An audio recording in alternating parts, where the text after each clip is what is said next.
Let's We're going to talk about The Bubble. You sent me this originally. Yeah, I thought it was funny. I giggled a little bit at first. I hated it a little bit at first. Yeah. And the more I see it, the less I hate it. Yeah. I guess is the best way to put it. Now, I know a lot of people think that it's trivializing. So, okay, before we get started. So, The Bubble it's a new comedy from Judd Apatow. If you don't know who Judd Apatow is, he did. I was trying to think of there was like one big one right off the bat that I always forget about whenever I'm talking about him. And I always forget, so then I have to remind myself which one is it. He made The King of Staten Island, but we'll forgive him for that. Yeah. He did. He did 3 episodes of Freaks and Geeks like early on in his career. I think the big one that he's known for is the 40-Year-Old Virgin. Yeah. He made, and Knocked Up. Those are like his big productions that he directed as comedy. But for me, he's like it's not really my genre, so it's not something. He's a producer on Heavyweights. Heavyweights is one of my favorite movies of all time. But he's got a style of comedy that you have to either really like it or you're either really gonna like it or you're not gonna like it at all. But so basically what the idea of this movie is it's a movie about a Hollywood film set that's taking place during COVID-19 and the hoops they have to jump through to make it work.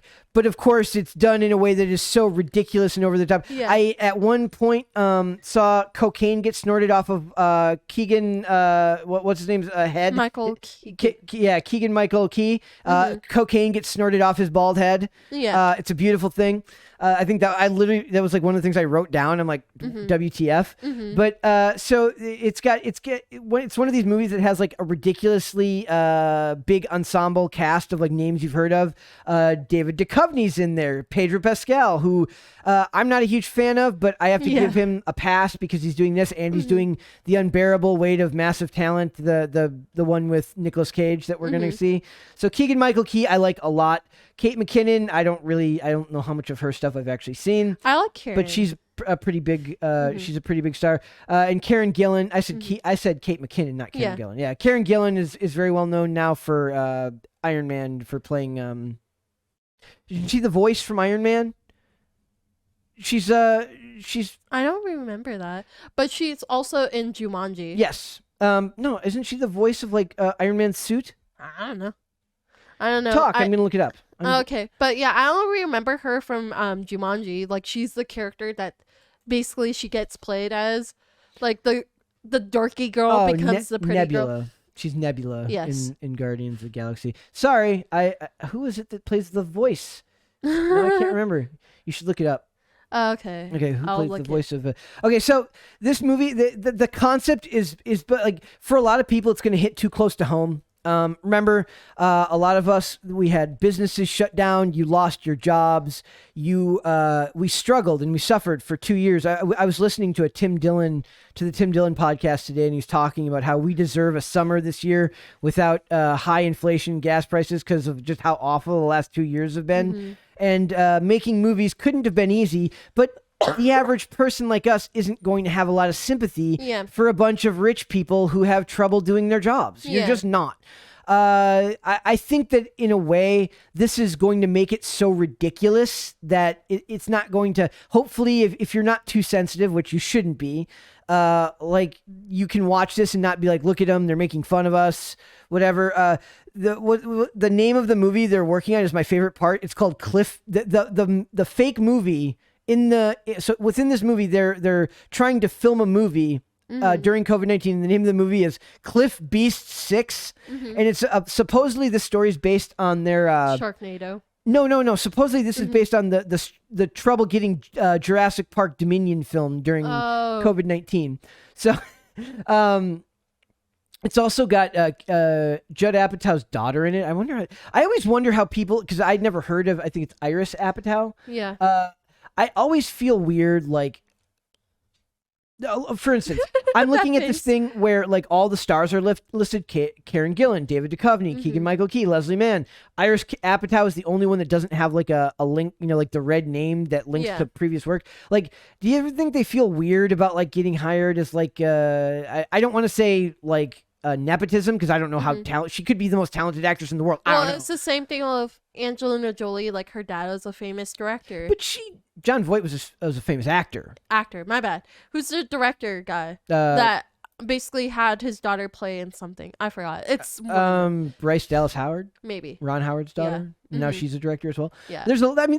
Hollywood is a very incestuous business. I don't mean that in that sense. I mean it like it's really like if you ever want to within the family. If you want to go, what he means. yeah. If you, well, I'm saying, but I don't mean it in the creepy sense like that. No, like, within the family. Yeah. If you want to go down a rabbit hole someday, pick an actor, go on their IMDb, look at who they're married to, and then just go through. And it's like you go down this list, and it's like everybody's involved with everybody outside of the industry. It's really crazy. Yeah. It says Benedict. It says there's a Skype call with a tough looking film exec. Benedict Cumberbatch, with or without his permission, even appears as a deep fake. I didn't even notice it was a deep fake. Oh, I thought he was okay with it. Well, I'm saying I didn't notice that it was a deep fake and not actually him. So I hated this idea at first. I feel like I'm like it's part of like. It's part of being like very like aware of just how shitty Hollywood is that you naturally become defensive against stuff like this. Yeah. And there is such a thing as celebrities who have no tact and don't know how to connect with the common person. Yeah. But this is so ridiculous that it's not like it's trying to be something something it's not. Yeah. If you guys want to, there was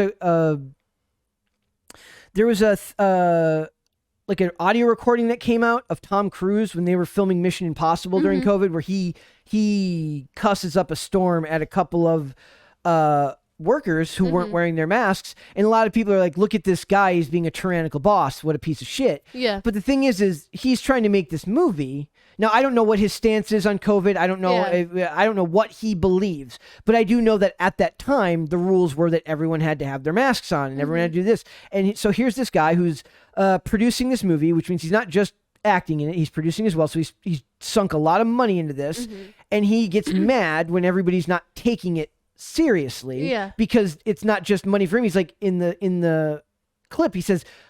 He's like, I'm employing a lot of people here. They've got families to feed. So a lot of people were mad at him when he did that, and it didn't bother me. I mean, is it good that he blew up at people like that? No, but I get the stress. Yeah. And I try to give them the benefit of the doubt, even if they don't always deserve it. Yeah. Right? So I feel like some of it's based on that type of behavior. One thing that bothers me is that we're still seeing at like the Super Bowl or at these celebrity gala events where all the celebrities get to walk around without their masks on, and the workers are all still muzzled. And I hate that. But this feels like it's taking a kind of absurdist approach to what was essentially an absurd time to be making movies.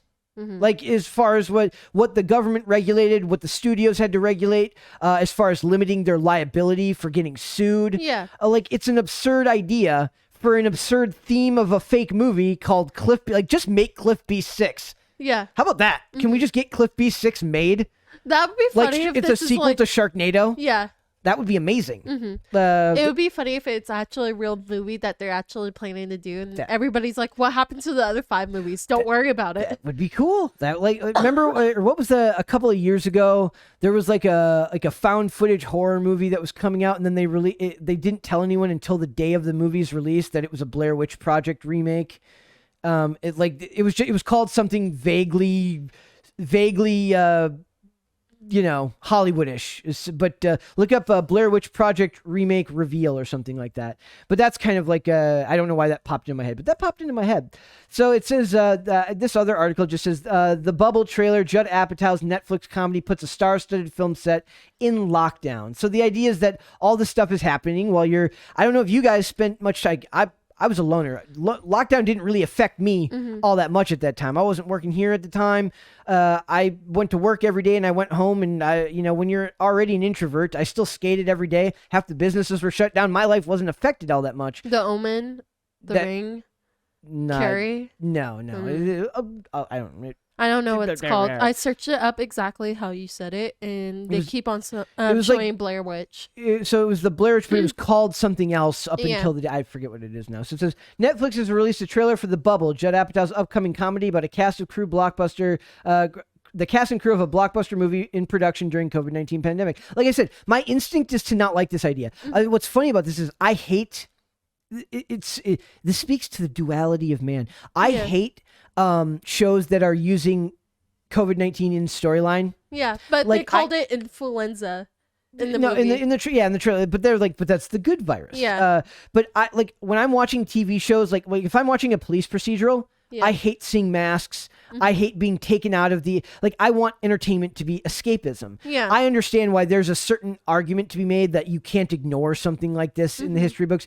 But I just Reacher didn't acknowledge COVID at all. And I felt that it will stand time better by not acknowledging it. But at the same time, if a show's been on for 10 years, can it just pretend like it's not happening? So there's this weird, I like this idea because it's the whole concept of the movie rather than just a bit player in something bigger. Does that make sense? Yeah, it kind of makes sense, but I don't know. It doesn't really, it makes me seem really loopy and weird, but no, I get where you're coming from, because this movie at first I was like, but then I had a little chuckle when they did the cocaine scene. Yeah, and I was the puking thing. I don't like humor like that. They're that grosses me out. That's not my thing. Yeah, for you guys, if you guys haven't watched the trailer, go watch the trailer if you're listening to this. First. It's gonna be a Netflix movie. So basically they're hanging upside down in a green screen backdrop and they all throw up. I hate that's never been my type of humor. So yeah, it's kind of gross. And also, to answer your question earlier, Brett, were you talking about Friday, Iron Man's yes, AI? My Girl Friday. Yeah, so the voice actor was Carrie Condon, our Irish actress. Oh, wow, I got it completely wrong. Yeah, because I thought you were talking about Jarvis, and I was like, Jarvis is a man. No, before that. Before Friday. Yeah, okay. All right, it is what it is. Yeah. It is. I was wrong about that. Go figure. All right, so yeah, this one's got Karen Gillan in it. So we'll see how it goes. I mean, this could be a risk. It could people could hate it. I'm more apt to like this than Don't Look Up. At least it's being humorous in a way that doesn't feel too. I mean, we'll have to see what the humor's actually like in that. I'm always wary of Pedro Pascal now after his Twitter and Instagram stuff. Yeah. But we'll see. Well, also, I don't like Meryl Streep. Yep. That's why I didn't like Don't Look Up. Yep. I'm like, okay, shut up. Nobody likes your acting anymore. Shut up. Shut up. You're an old has-been, and your acting's not that good. I don't know why you got all of those Oscars, but whatever. Before your time, Miracle. You had to. She sucked at acting before my time, too. I watch her old stuff. It's gross. Okay, you heard it here first, ladies and gentlemen. It's gross. All right. Thanks for watching this clip, guys. If you want to see full episodes or follow us on social media, links are in the description below. Bye. Bye.